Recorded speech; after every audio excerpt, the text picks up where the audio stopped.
Let's now check in on Isabela, where signal number 4 is up. We have News 5 correspondent Mon Gualvez. Mon, kamusta dyan ang sitwasyon ngayon? Denise, Lord, malakas pa rin ang buhos ng ulan dito sa Cauayan City, Isabela, kung saan kami naroroon. Dulot pa rin ito ng bagyong Nika. At may kasama pa itong paghampas ng malakas na hangin.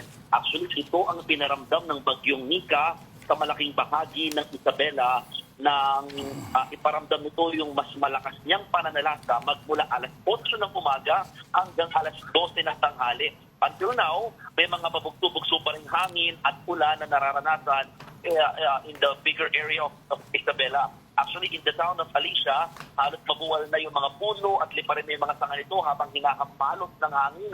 Maraming yero rin at bahagi ng bahay ang nagliparan and halos mag-zero visibility pa nga sa daan dahil pa rin sa lakas ng ulan. Here in Cauayan City, malakas na hangin doon ang namintala at tumira sa bakod ng ilang mga establishmento. Habang in Etxague, the town of Etxague, nagkalat pa sa open grounds ng munisipyo yung ilang mga nilipad na gamit mula sa perya or carnival that is in place in the area. Sa record ng Isabela PDRRMO, aabot na sa halos 2,000 pamilya o mahigit 5,000 individual ang nagsilingkas dahil sa bagyo sa buong Isabela province. Wala pa namang napapaulat ng mga bahang kalsada sa mga major thoroughfares, although there are some reports na may mga inner roads and inner barangays na talagang may tubig na o umapaw na yung mga creek or some tributaries towards the mga main rivers here in Isabela.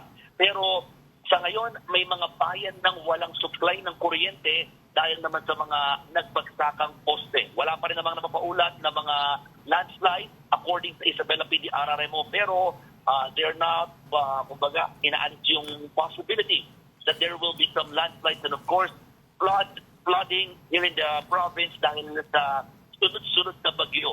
According to Isabela PDRRMO chief kanina and provincial administrator, sobrang saturated na kasi yung mountains, no, na talagang pwedeng mag-absorb sana or humarang sa mga bagyong darating sa kanila dahil nga sa sunod-sunod na pag-ulan. That's why they are anticipating flooding. At the same time, landslide na sana hindi na lumala pa kung sakaling titigil na itong mga pag-ulan nararanasan dito sa malaking bahagi ng province of Isabela due to Typhoon Nika. All right, thank you very much. Again, that was News 5 correspondent Mon Gualvez.